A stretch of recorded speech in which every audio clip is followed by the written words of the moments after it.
itunya kok ya. 1, 2, 3. Assalamualaikum warahmatullahi wabarakatuh. Baik, kami dari kelompok 2 akan mempresentasikan hasil dari mini artikel kami dalam bentuk video, yang dimana judul artikel kami ini adalah Kepastian Hukum Pembagian Waris Lintas Negara di Indonesia. Sebelum memulai presentasi, alangkah baiknya kami memperkenalkan diri terlebih dahulu. Perkenalkan, nama saya Aditya Zahendra. Perkenalkan, nama saya Yohana Tiur. Perkenalkan, nama saya Muhammad Ikhwan Ramadan. Perkenalkan, nama saya Salvatore.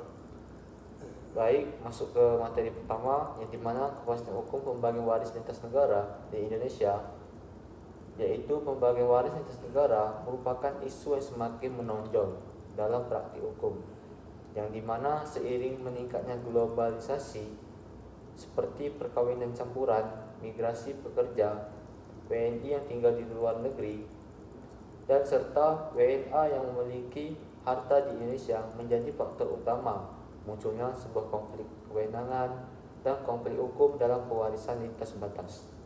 Selanjutnya saya akan mempresentasikan konsep dasar pewarisan lintas negara dalam perspektif hukum perdata internasional.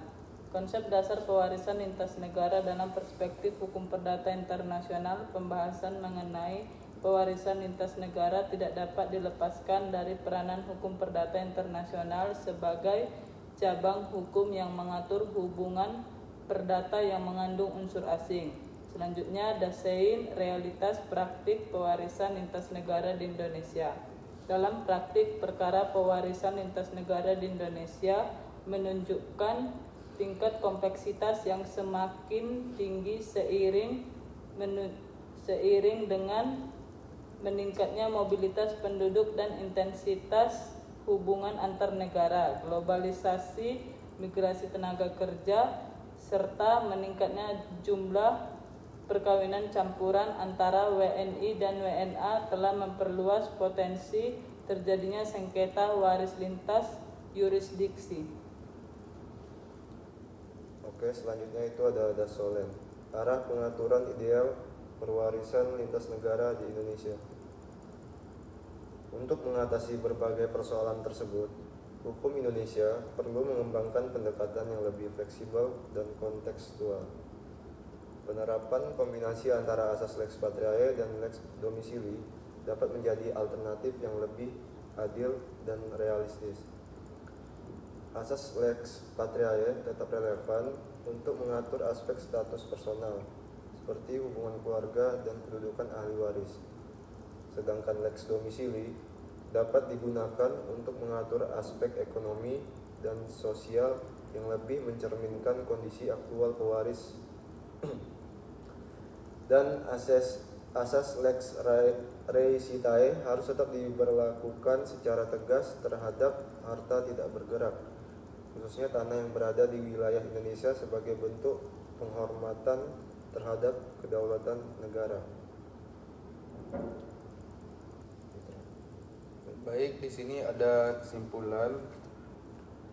Pewarisan lintas negara merupakan permasalahan hukum yang syarat dengan kompleksitas karena melibatkan perbedaan sistem hukum, kewenangan antar negara, serta hubungan keperdataan para pihak yang melintas batas yurisdiksi. Baik, masuk ke saran.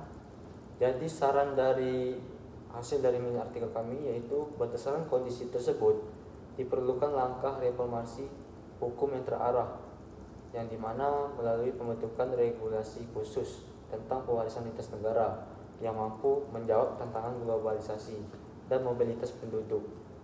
Pengaturan ini ke depan sebaiknya mengadopsi pendekatan yang lebih adaptif dengan memadukan asas lex patriae dan lex domisili serta proporsional tanpa mengesampingkan penerapan lex recitae sebagai prinsip utama atas harta yang tidak bergerak di wilayah Indonesia. Sekian presentasi dari kelompok kami, semoga bermanfaat. Jika ada salah kata, mohon maaf. Sekian, terima kasih. Wassalamualaikum warahmatullahi wabarakatuh. Berapa ya?